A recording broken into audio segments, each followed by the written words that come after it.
Mr. Speaker, the cost of the bureaucracy under this Prime Minister is rocketing up by $20 billion. That's $1,300 for every family in Canada. And what did it buy? The biggest federal strike in Canadian history. 150,000 people out on the streets, blocking streets, buildings, and even ports. It cost the Prime Minister $20 billion to cause this strike. How much will it cost him to end it? Right Honourable Prime Minister. Speaker, on this side of the table, we continue to believe in the power of working at the bargaining table. Public servants provide important services to Canadians, and we value their work. That's why we're working tirelessly to reach a deal that is fair to public servants and reasonable to taxpayers. That is and has always been our goal. We expect both sides to bargain in good faith and reach an agreement because all Canadians are depending on it. Hear, hear. Honourable Leader of the Opposition. But all that he did is increase the cost of bureaucracy by $20 billion a year. So that's $1,300 per Canadian family. That's a 50% increase. And what did that buy Canadians? The biggest federal dream. 150,000 unemployed workers, in fact, who are on strike. They are in the streets. This is a very expensive strike. How much will it cost the Prime Minister to end the strike? The very Honourable Prime Minister.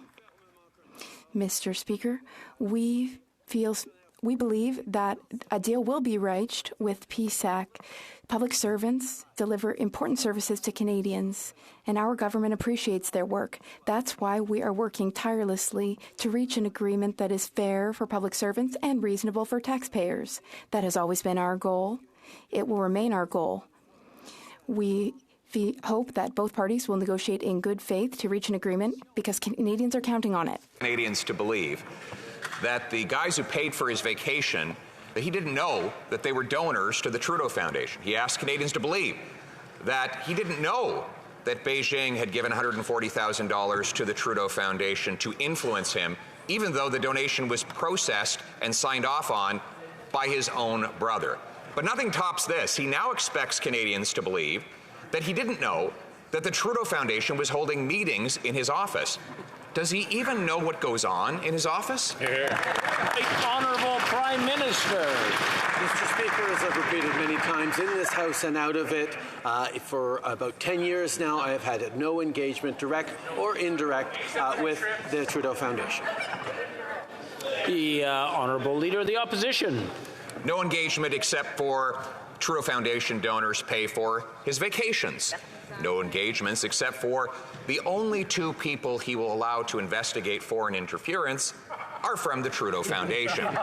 No engagement except for intelligence reports show that Beijing gave $140,000 to the Trudeau Foundation to influence him, a donation facilitated and signed off on by his own brother. And now no engagement except that he hosts them for meetings in his own office. Was there no other office space available anywhere in Ottawa, Mr. Speaker? The Right Honourable Prime Minister.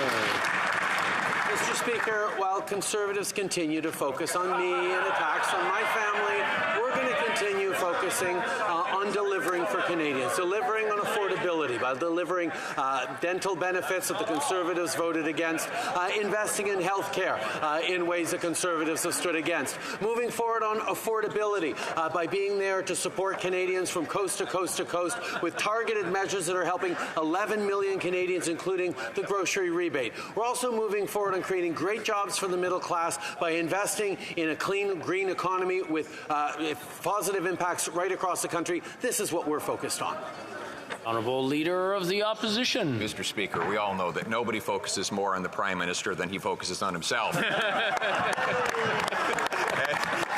He, meanwhile, expects us to believe that this foundation, named after his family, has donors that pay for his vacations, $80,000 in free vacation benefits, that they take donations from Beijing, facilitated by his brother, which intelligence officers say were designed to influence him, and now that he hosts the same foundation with his top officials in his own office. How dumb does he think Canadians are to believe it?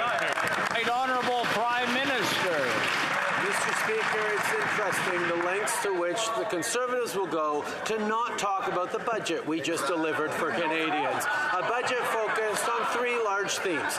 Investing in affordability for Canadians, to be there to support while they're actually struggling through difficult times right now as we build a stronger economy for the future. Being there on health care, with historic deals signed with the provinces, with investments in dental care that the Conservatives continue to stand against. We're going to continue building a stronger economy for the future because we know that fighting climate change and investing in the greener economy go hand in hand for the middle class. The Honourable Leader, the Honourable Member for Belleuil-Chambly. Mr. Speaker, a cultural moment. Do you remember Calimero, a little duckling that went in its shell everywhere and no one ever said anything to him? So he was totally unaware of everything, blissfully unaware. Everything happened without his knowledge. The Prime Minister reminds me of this character who always said it was unfair, that everything